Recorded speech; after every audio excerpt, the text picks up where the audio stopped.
안녕히 주무셨습니까? 예. 오늘도 어제와 이어서 마태복음 13장에 있는 말씀을 계속 보도록 하겠습니다.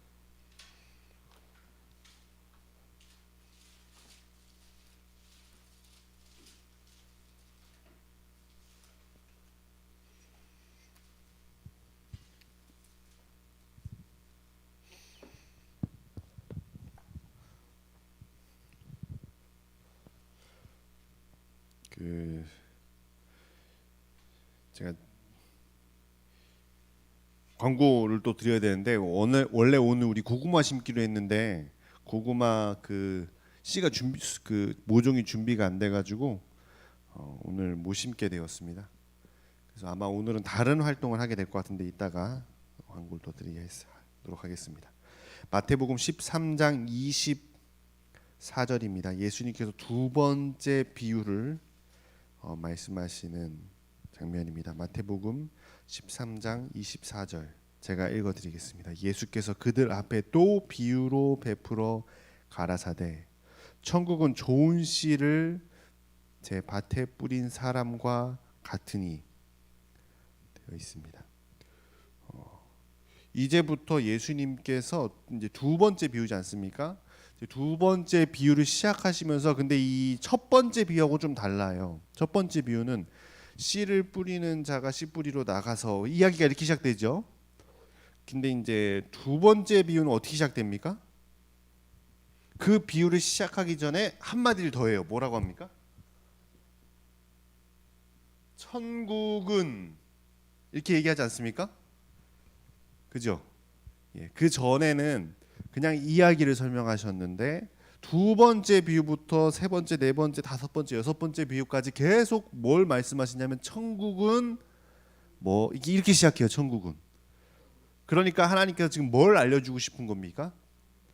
예, 이 비유를 통하여서 하늘나라가 어떤 곳인지에 대해서 설명하기를 원하시는 거예요. 그래서 지금 이 오늘 비유를 세 개 볼 겁니다. 세 비유를 보는데 다 뭐에 대해서 말하고 있을까요? 예, 천국에 대해서, 천국은 어떤 곳인지에 대해서 예수님께서 설명하시려고 하시는 겁니다. 자, 이제 예수님께 첫 번째로 어떤 비유를 말씀하신지 제가 읽어드리겠습니다. 25절부터 보겠습니다. 사람들이 잘 때에 그 원수가 와서 곡식 가운데 가라지를 더 뿌리고 갔더니 싹이 나고 결실할 때에 가라지로 보이거늘 집 주인의 종들이 와서 말하되 주여 밭에 좋은 씨를 심지 아니하였나이까. 그러면 가라지가 어디서 생겼나이까. 주인이 가로되 원수가 이렇게 하였구나.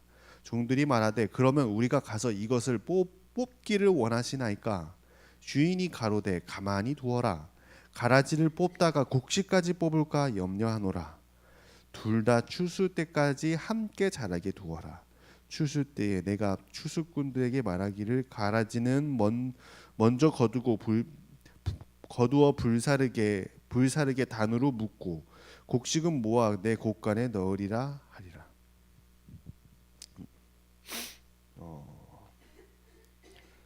이제 농사꾼이 씨를 뿌렸어요. 씨를 뿌렸는데 원수가 있었대요. 아마 이제 이 농사꾼을 미워하는 사람이 있었나 봐요. 그래갖고 밤에 몰래 와가지고 뭘 뿌리고 갔답니까? 예, 가라지를 의도적으로 뿌리고 갔대요. 그러니까 그냥 두어도 사실 그냥 씨 뿌려도 거기 잡초랑 비슷한 가라지들이 나와요. 가라지는 뭐냐면 굉장히 비슷하게 생긴 가라지지 않습니까? 저희가 이제 여기 빵 공장을 하다 보니까 이렇게 오가면서 보셨겠지만 밀을 많이 심어요. 그럼 밀을 많이 심으면 밀을 이렇게 심어놓고 자라납니다. 근데 이제 밀 자라날 때 보면은 정말 밀하고 비슷하게 생긴 친구들이 같이 자라요. 그냥 이렇게 잘 모르는 사람들이 보면 밀이나 그 풀이나 거의 잘 구분이 안 돼요. 근데 사실 이제 농사꾼들 그걸 늘 보던 사람들은 그게 구분이 될까요? 구분이 돼요. 그게 이제 어릴 때 봐도 얘는 내가 심은 게 아니라는 게 딱 보이죠. 그래갖고 이제 막 좀 나오고 처음에는 모르죠. 근데 조금만 자라나면 바로 알아요. 조금만 자라나면 얘들이 닮았지만 가짜구나. 그게 가라지거든요. 근데 이제 농사꾼들이죠. 그 집 주인과 같이 농사짓는 이 품삯을 받고 일하는 사람들이 보니까 얘 가라지가 생각보다 너무 많은 거예요. 그래갖고 이제 주인한테 이거 어떻게 할 거야? 다 뽑아버릴까요? 이렇게 물어봤더니 집 주인이 뽑지 말고 어떻게 하랍니까? 추수할 때까지 그냥 두라는 것입니다. 근데 이게 사실 보통 농사꾼의 방식은 아니에요. 왜냐하면 보통 어떻게 합니까? 다 뽑아버려요. 그게 너무 많으면 다 뽑아버리죠. 왜 그렇게 합니까? 충분히 일단 구분이 가능하고 그다음에 뽑으면서 몇 개 이렇게 되게 좋은 싹을 좀 상하게 될지라도 자라면서 다시 좋아집니다. 그리고 몇 개 죽어도 자라는 게 훨씬 많지 않습니까? 근데 이 집 주인이 어떻게 하랍니까? 추수 때까지 그걸 뽑지 말래요.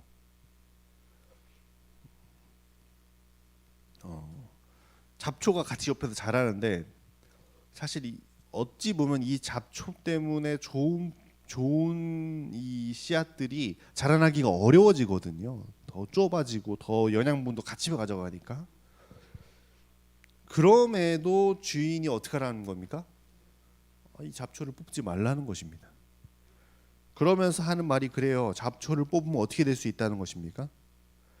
혹시 곡식을 뽑히거나 곡식이 상할까 염려가 된대요. 그래서 곡식 한두 개 망가질까 봐 잡초를 뽑지 말라는 것입니다. 이 이야기가 어디 이야기를 하는 거예요? 하늘나라 천국의 이야기라는 것이에요. 자, 이 이야기의 천국이신 예수님은 누굴 가리킬까요?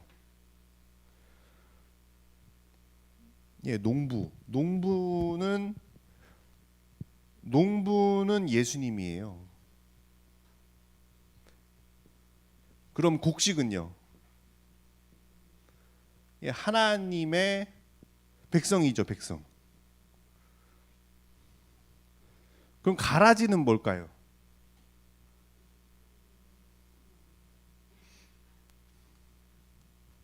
가짜예요, 가짜. 가짜 하나님의 백성인 거죠, 그죠? 가짜 하나님의 백성. 가짜시라고요? 밭은 세상입니다. 그러니까 하나님께서는 지금 이 세상의 이 세상을 가리켜서 하시는 또 말씀이죠. 하나님께서 하나님의 백성들을 세상에 심어 두었어요. 그래서 우리가 하나님을 믿게 됐지 않았습니까? 근데 하나님을 믿는 그 자리에 동시에 누가 있게 마귀가 만든 것입니까? 원수는 마귀죠. 가짜를 심어 둔 거예요. 그냥 어쩌다가 잡초가 몇 개 자란 게 아니라 의도적으로 가짜를 많이 심어 놨어요.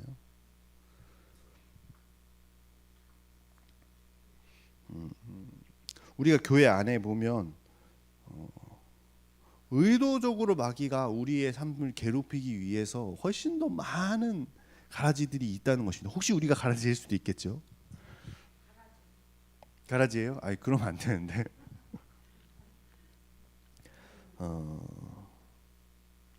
그런데 좀만 지켜보다 보면 좀만 하나님의 일을 하고 좀 더 하나님을 가까워지면 사람들이 뭘 알기 시작합니까? 얘가 가짜구나. 이게 진짜 하나님의 올바른 방식으로 이게 자라나는 게 아니구나 하는 것을 알게 된대요. 그럼 이제 하나님께 물어보겠죠. 하나님이 이거 어떻게 할까요? 그랬더니 하나님이 어떻게 하라는 것입니까? 추수는 재림입니다. 예수님께서 오실 때까지 그냥 두라는 것입니다. 선별하지 말라는 것이에요. 우리는 참 선별하기 좋아하죠. 이 사람이 괜찮은 사람인가 안 괜찮은 사람인가, 이 사람이 받아들일 사람인가 안 받아들일 사람인가, 이 사람이 하나님의 복음을 진정으로 깨닫고 있는가 못 깨닫고 있는가, 이 사람이 회개의 경험을 한 것이 아닐 수도 있겠구나. 이런 모든 것을 통해서 사람들은 어떻게 합니까? 선별합니다. 판단합니다.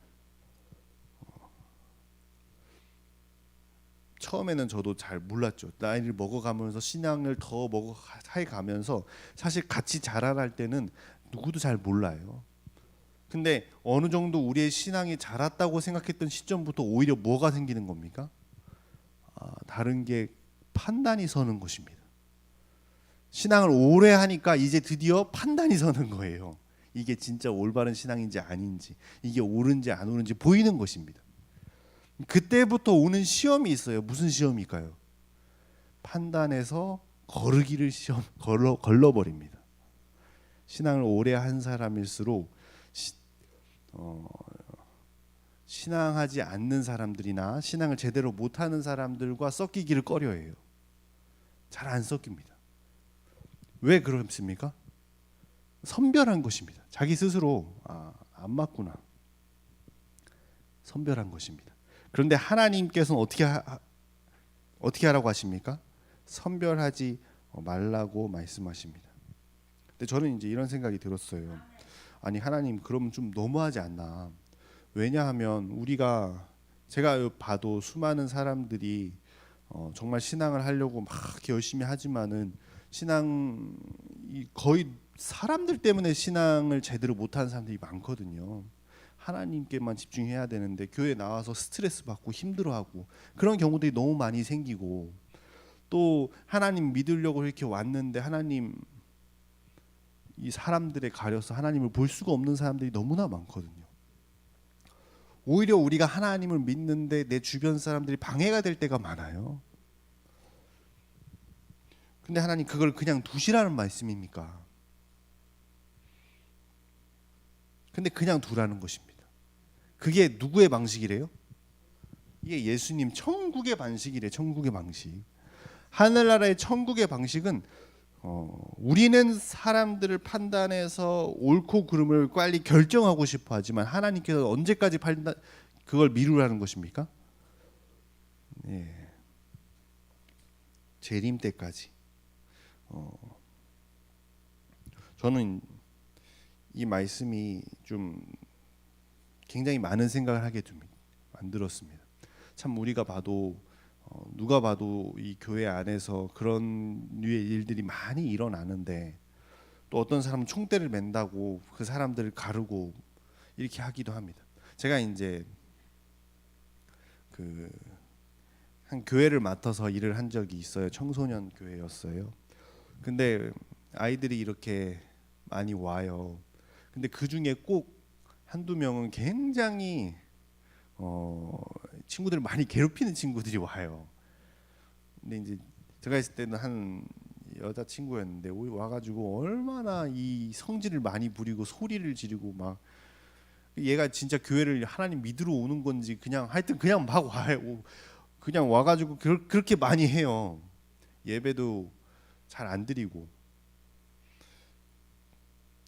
얘는 놀러 오는 것 같다 이런 생각도 많이 들고, 그리고 이 또 가장 큰 문제는 뭐냐면 이 친구들 때문에 다른 친구들이 너무 힘들어하는 거예요. 너무 힘들어하고, 또 몇몇 친구들은 교회를 안 나오겠대요. 이 친구 때문에. 이제 그때 이제 고민이 들었어요. 이제 몇몇 사람들이 말하는 거예요. 그 친구 못 나오게 해라. 그 친구 뭐 그렇게 신앙이 있어 나오는 것 같지도 않고, 근데 교회는 열심히 나와요. 얼마나 하루도 안 빠지고 잘 나오는데, 와도 이렇게 그렇게 신앙하는 것 같지도 않은데 이제 못 나오게 해라. 뭐 이런 여러 가지들이 나왔어요. 근데 이제 하나님께서는 어떻게 하라고 하십니까? 선별하지 말라는 것입니다. 그럼 제가 그때 물어봤어요. 그럼 제가 이 친구를 선별하지 않으면 다른 친구들이 못 오게 되고 다른 친구들이 신앙을 못 하겠다 하는데 어떻게 하면 좋겠습니까? 고민이 많이 되더라고요. 다른 사람들을 위해서 이 친구 못 오게 해야 하는 것인가? 그게 하나님의 방식인가? 아니 일단 인간으로서 판단은 대를 위해 이 사람을 포기하는 게 맞는 것 같아요. 근데 하나님께서는 그냥 두라는 것입니다. 그래서 제가 물어봤어요. 그러면 하나님 그 사람 때문에 고생하고 그 사람 때문에 하나님을 떠나겠다고 그렇게 말하는 사람들은 어떡합니까? 그랬더니 성경에서는 그렇게 말씀하더라고요. 로마서에 보니까 사람들이 핑계치 못할 것이다 라는 말을 하시더라고요. 마지막 때가 되어서 내가 신앙을 받아들이지 않은 이유가 그 사람 때문이다. 이런 교회 안에 이런 사람들이 있어서 내가 하나님을 안 믿었다. 그렇게 말하면 하나님께서 이렇게 말할 거예요. 그 사람들이 더 이상 핑계치 못할 것이다. 정말 우리가 하나님을 받아들이고자 하고 하나님과 함께 관계를 맺고자 한다면 정말 내 주변에 몇몇 사람이 잘못됐다고 하여서 내가 하나님을 안 믿게 될 것인가? 그 이유로 하나님을 안 믿는다고 핑계치 못할 것이다 그랬습니다. 결국 하나님과의 관계는 누군가 때문에 못한다. 그건 결국 핑계입니다. 정말 우리가 하나님을 원하고 하나님과 함께 있길 바라고 우리 안에 정말 믿음이 생긴다면, 우리 안에 예수님을 향한 믿음이 확신이 있다면 누가 옆에서 방해하고 잘못된 신앙 혹은 잘못된 것으로 우리에게 이렇게 한다 할지라도 우리의 신앙이 흔들릴 수 없다는 것입니다. 예수님께서 모분을 보여주셨어요. 예수님께 오는 자를 막지 않으셨어요. 심지어 누구를 안 막았습니까? 유다를 안 막았어요.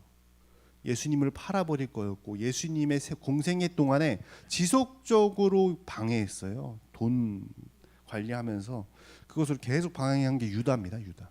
근데 예수님께서 어떻게 하셨습니까? 끝까지 두셨어요. 옆에. 만약 우리라면 유다를 쳐냈어야 했어요. 유다가 어떤 일을 할지 다 알거든요. 유다가 계속 제자들의 마음에 다른 마음이 들도록 만들어 주었거든요. 그럼 유다를 쳐냈어야죠, 예수님께서. 근데 그러지 않으셨습니다. 수용하셨습니다. 어디가 그렇다는 것입니까? 하늘나라가 그렇다는 것입니다. 우리가 믿는 교회에 수많은 사람들이 들어옵니다. 그리고 우리 믿음의 신앙, 우리가 하나님을 믿다 보면 정말 많은 사람들이 있고 우리를 괴롭게 하고 힘들게 할 사람들도 있겠죠. 근데 하나님께서 그것을 그냥 두라는 것입니다. 근데 그 이유에 대해서 설명하시는데 뭐라 그러냐면 그것을 하면서 뭘 할 수 있다는 것입니까? 곡식을 같이 뽑아볼 수 있다. 그러니까 하나님의 일이라고 생각하면서 잡초를 뽑다가 진짜 곡식을 뽑아버릴 수 있다는 것입니다. 하나님께는 곡식 하나하나가 중요하겠습니까? 예, 하나님의 목숨만큼 중요하시죠. 목숨을 걸 만큼 중요하시죠. 그래서 혹시 우리가 한 사람의 잘못된 신앙이라고 뽑다가 혹시 잘못해서 그 주변 사람들과 함께 혹은 그 사람의 잘못된 혹시 우리가 잘못 판단하면 어떻게 될 수 있다는 거예요? 곡식을 뽑을 수 있죠. 우리에겐 별거 아닐 줄 모르겠지만 하나님께는 그게 너무나 귀중하다는 것이에요. 선별하지 말라는 것입니다. 천국은 그렇다는 것입니다. 그 다음 이야기입니다. 31절입니다. 31절 또 비유를 베풀어 가라사대 천국은 마치 사람이 자기 밭에 갖다 심은 겨자씨 한 알과 같으니 이는 모든 씨보다 작은 것이로되 자란 후에는 나물보다 커서 나무가 되매 공중의 새들이 와서 그 가지에 깃들이느니라. 이제 두 번째 비유입니다. 천국은 뭐와 같대요? 겨자씨 한 알과 같답니다.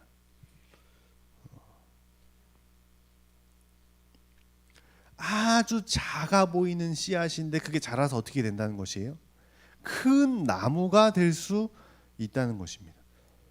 그러니까 하늘나라는 아주 작은 것부터 시작된대요. 하늘나라는 어떤 곳일까요? 가장 큰 곳이에요. 이 모든 세상을 창조가 시작된 곳이 하늘나라예요. 그러니까 하늘나라는 가장 커요. 가장 큰 게 어디서부터 시작된답니까? 가장 작은 것에서부터 시작된대요. 우리 마음속에 아주 작은 씨앗으로부터 우리의 마음의 천국이 시작된다는 거예요. 처음엔 보이지도 않아요. 처음엔 우리의 삶 속에 하늘나라, 예수님 이런 거 하나도 없는 것 같아요. 그런데 아주 작은 씨앗이 우리 마음에 들어와서 하나님에 대해서 조그만 것이 요 안에 생겼는데 그게 점점점 자라나서 우리의 마음을 가득 채울 만큼 크게 자라난다는 것입니다. 그게 하늘나라의 방식이래요. 저는 궁금하지 않습니까? 하늘나라는 온 우주보다도 큰 게 하늘나라예요. 근데 그 하늘나라를 왜 한 번에 크게 들어오지 않고 왜 가장 작은 것부터 시작할까요? 성경 말대로라면 아주 작은 것부터 시작된대요. 그러니까 처음부터 막 내가 하나님 믿기 시작하면 막 처음부터 아주 막 웅장하고 거대하고 막 큰 믿음이 생기는 그런 게 아니라 아주 작은 것부터 천국이 시작되어서 그게 우리 안에서 점점점 자라나서 그게 우리의 마음을 가득 채우고 우리의 삶이 점점 변화하고 하늘에 가까운 사람이 바뀌어 나간대요. 왜 처음부터 천국으로 가득 채워주지 않으시고 이렇게 작은 것부터 시작하실까요?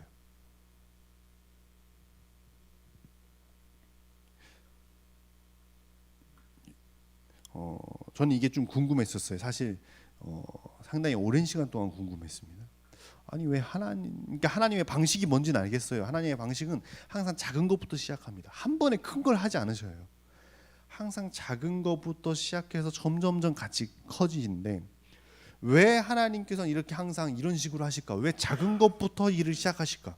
왜 처음부터 우리에게 크게 다가오지 않으시고 이렇게 처음에는 느끼는지 안 느끼는지도 잘 모르겠다가 조금씩 느끼다가 나중엔 점점점 하나님의 사랑이 우리의 마음을 압도시키도록 그렇게 왜 작은 것부터 시작하실까? 왜 처음부터 커지지 않으실까? 예, 그 이유도 있습니다. 감당하지 못할 이유들도 있을 것입니다. 또 한 가지 이유가 있어요. 제가 그 이유를 사실 며칠 전에 청년들과 함께 이야기를 나누면서 청년들에게서 배웠습니다. 첫 번째로는 감당하지 못하기 때문입니다. 처음부터 큰 걸 우리가 감당치 못할까 봐. 두 번째로는 하나님께서는 하나님의 이 존재, 천국과 하나님의 이 방식이 그렇습니다.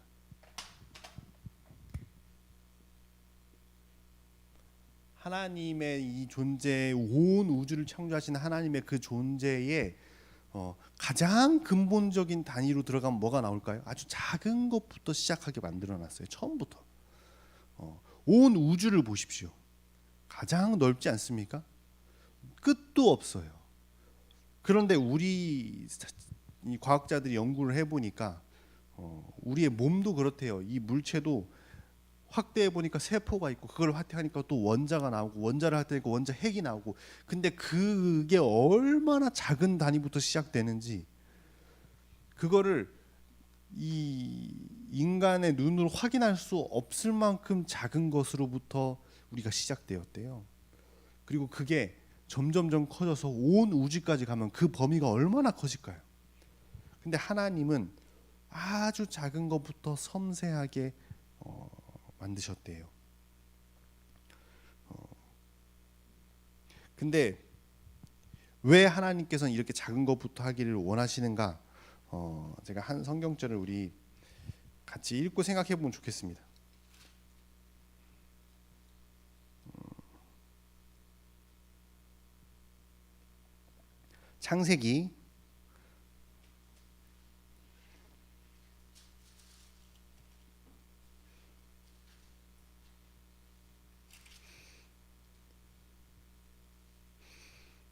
창세기 2장입니다.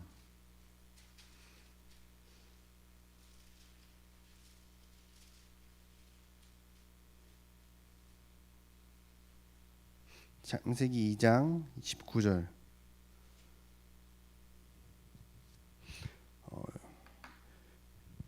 여호와 하나님이 흙으로 각종 들짐승과 공중의 각종 새를 지어 아담이 어떻게 이름을 짓나 보시라고 그것들을 그에게로 이끌어 이르시니 아담이 각 생물을 일컫는 바가 곧 그 이름이라. 하나님께서 동물들을 창조하시고 나서 동물들에게 이름을 짓지 않으셨어요. 어떻게 하길 바라셨답니까? 아담이 그 이름을 짓는 걸 보고 싶었대요. 그러니까 하나님은 완벽한 분이셔요. 완전한 분이시지 않습니까? 완전하신 분이 창조를 하셨는데 뭘 빼먹은 거예요? 이름을 안 지어놓은 거예요. 왜 이름을 안 지어놨냐면 이름을 안 지어놓으면 불완전한 거예요. 부를 길이 없잖아요. 부를 수가 없으니까. 근데 모든 걸 창조해놓고 이름을 안 만들어놨어요. 부를 수가 없어요. 그리고 그걸 어떻게 하라 그럽니까? 아담 보고 이름을 지으라 그래요. 그리고 하나님께서 그걸 옆에서 지켜보았대요. 왜 하나님께서 그걸 이렇게 하셨을까? 그걸 보면서 하나님은 행복했대요. 그리고 그 아담이 이름을 지음으로 뭐가 일어나는 겁니까? 동물들은 그제서야 이름이 불렸어요. 완전해진 겁니다. 하나님께서 세상을 창조하시는데 이 죄가 없지 않습니까? 죄가 없는 곳에서 뭘 하신 거예요? 불완전한 걸 만든 거예요. 그리고 인간과 함께 어떻게 한 겁니까? 그것을 완전하게 만들었어요. 만약에 인간이 죄를 짓지 않았다면 아담은 에덴 동산에서 계속 뭘 했을까요?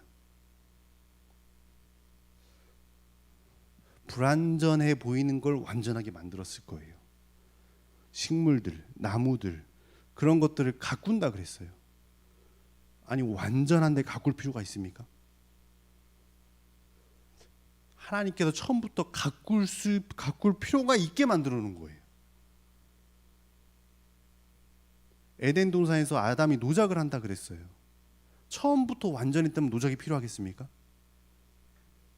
아니요. 식물들은 있는 그대로 놓고 먹으면 돼요. 그냥.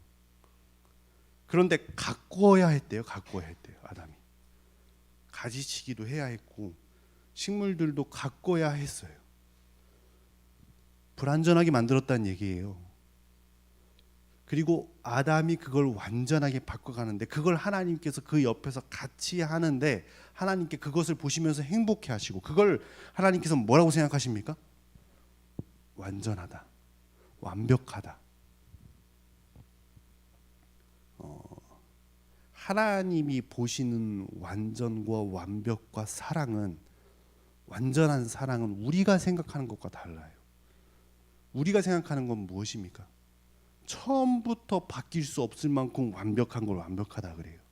하나님이 생각하시는 완벽은 뭘까요? 그 과정을 만들어가는 그 과정 자체가 행복하고 완벽한 거예요. 하나님은 매우 관계 중심적이세요. 그걸 같이 만들고 싶은 거예요.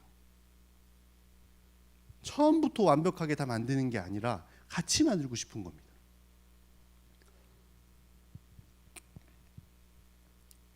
제가 아들이 있는데 도훈이에요. 셋째가 났어요. 이 친구 얘가 이제 막 걷기 시작했어요. 걸으니까 이제 막 뛰려 그래요. 요즘에는. 처음에는 아무것도 못해요. 근데 이제 이 친구 얘가 이제 걷기 시작하고 막 이제 사람들을 알기 시작했어요. 사람을 알기 시작하니까 이제 사람들을 눈을 마주치고 웃기 시작하더라고요. 그러니까 얼마나 귀여운지, 얼마나 귀엽고 얼마나 좋은지 아직 잘 넘어지고 우리가 도와주고 계속 가야 되지만 얼마나 좋은지 몰라요. 그리고 이 아이가 점점 자라나겠죠. 아마 어른이 되겠죠. 그 모든 과정을 함께 하는 게 부모로서 어떻겠습니까? 행복해요. 예. 이 아이가 태어나자마자 어른이라면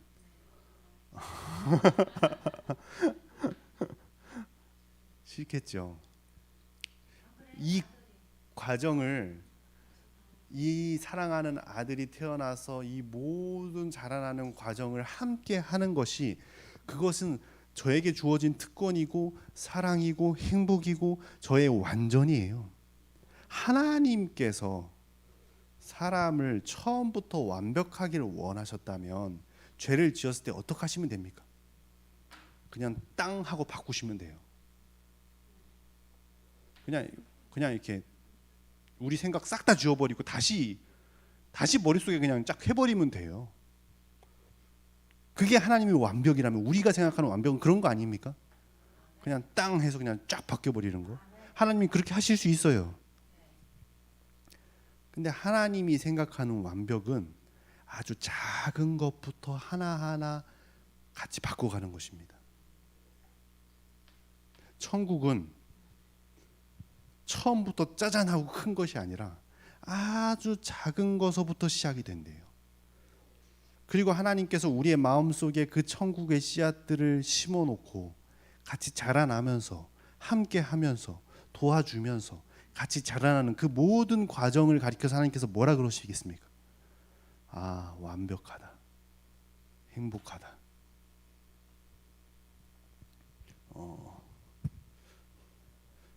과정이 있겠죠. 여기에 씨앗이 들어갔어요. 천국의 씨앗이 들어갔습니다. 우리의 마음속에 천국의 씨앗이 들어가서 이게 자라나기 시작했어요. 하나님께서는 이 자라나는 과정 모두를 가리켜서 행복이고 완전이고 구원이고 이끄심입니다. 그럼 구원은 언제 일어날까요? 사실 이 씨앗이 들어오면서부터 구원은 일어났어요. 자꾸 우리는 구원이 어느 정도 시점을 가리키려고 그래요. 우리가 얼만큼 변해야 구원을 받을 수 있을까요? 그리고 얼마나 완벽해지고 완전해져야 될까요?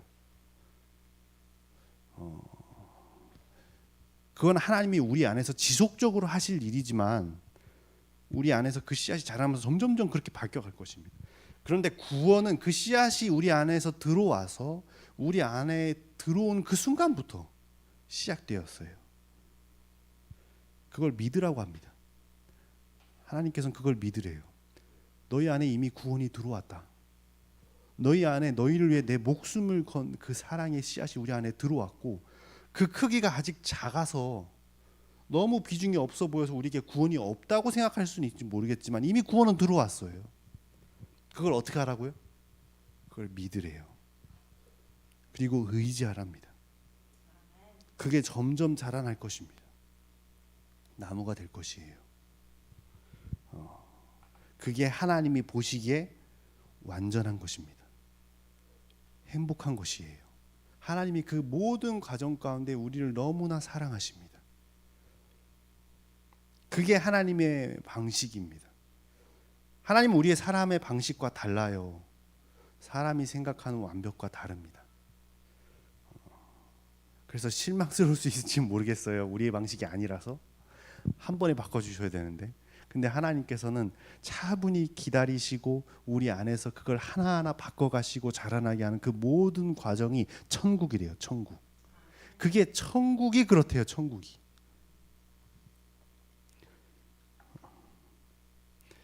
자, 세 번째 비유입니다.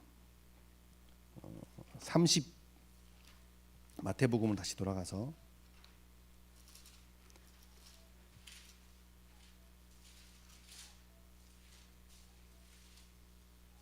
33절입니다. 마태복음 13장 33절. 또 비유로 말씀하시되 천국은 마치 여자가 가루 서말 속에 갖다 넣어 전부 부풀게 한 누룩과 같으니. 비슷한 이야기처럼 보이죠. 빵에 뭐가 필요합니까? 누룩, 이스트입니다. 그럼 그거를 이스트를 조금만 넣어요. 아주 조금만 넣어갖고 반죽에다가 섞어 놓은 다음에 그거를 덮어놔요. 그죠? 덮어놓으면 어떻게 됩니까? 좀 30분 40분 지나면은 어느새 그게 이렇게 부풀러 있어요. 근데 천국이 뭐와 같답니까? 그 누룩과 같대요. 이것도 이제 보이지 않는 거죠. 근데 이 이야기의 중점은 무엇이냐면 보이지 않는 때에 우리를 부풀게 한다는 거예요. 우리를 자라나게 만든다는 것이에요. 어떻게 할 때요? 아주 보이지 않는 곳에서 보이지 않는 방식으로 우리를 자라나게 만든다는 것입니다. 천국은 우리가 못 느껴요. 그러니까 우리를 못 느끼는 사이에 우리의 삶을 바꾸고 자라나게 만들어요. 우리가 이렇게 리스트를 정해가지고 내가 바뀌어야 할 것, 내가 하늘나라에 닮아야 할 것 리스트 적어놓고 하나하나 체크해가면서 내 삶을 변화시키는 그런 형태로 우리의 삶이 변하지 않는다고요. 우리도 모르는 사이에 그 천국이 우리의 삶을 바꿔놓은대요. 변화시킨대요.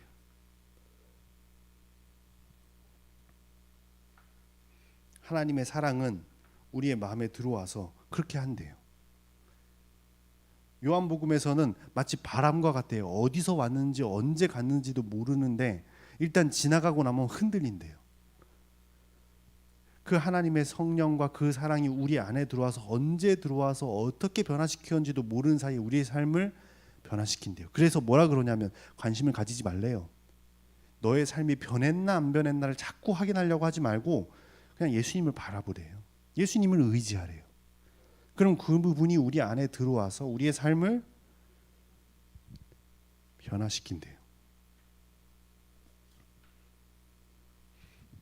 그게 세 번째 비유의 이야기입니다. 시간이 많이 되었는데 오늘 우리 세 가지 비유를 보았습니다. 첫 번째 이야기에는 천국은 사람을 선별하지 않습니다. 사람을 판가름하지 않습니다. 우리는 하나님을 믿는 사람으로서 사람을 가리지 말아야 돼요. 어느 누구든지 예수님께 올 수 있어요. 어느 누구든지 하나님을 믿을 수 있습니다. 설사 하나님을 믿지 않는 사람이라 할지라도, 설사 이 사람이 하나님을 끝까지 안 믿을 사람이라 할지라도 그걸 선별해서 나누려고 하지 말라는 것입니다. 받아들이라는 것입니다. 항상 생각하십시오. 유다도 예수님을 받아들였습니다. 유다도 예수님은 사랑했고 끝까지 기다려 주었습니다. 그로 인해 많은 피해가 있을 수 있어요. 그래도 예수님은 기다리셨습니다. 그로 인해 예수님은 죽었어요. 팔렸고. 그래도 예수님은 그걸 기다리셨습니다. 그게 천국의 방식입니다. 두 번째는 아주 작은 것부터 시작됩니다. 천국은. 그게 하나님의 방식이에요. 하나님의 사랑이고 하나님의 완전입니다. 하나님의 행복입니다. 아주 작은 것부터 우리의 삶이 바뀌고 변화될 것입니다. 세 번째로는 그것을 우리가 못 느낀답니다. 나중에 또 우리가 이 부분에서 보게 될 것입니다. 그것이 우리도 모르는 사이에 우리의 삶이 바뀌어간대요. 그게 천국이 우리 안에서 일어나게 해주는 방식이랍니다. 자, 오늘은 우리가 천국에 대해서 배웠습니다. 예수님이 얘기해 주신 천국이에요.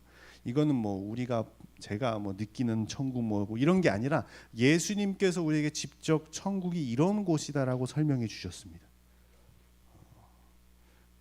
오늘 하루 동안 한번 우리가 천국에 대해서 생각해보고 또 예수님께 우리의 모든 것을 맡기고 우리의 삶이 변화되고 또 예수님을 닮아가는 우리 모두가 되었으면 좋겠습니다. 자, 우리 함께 기도하고 마치도록 하겠습니다.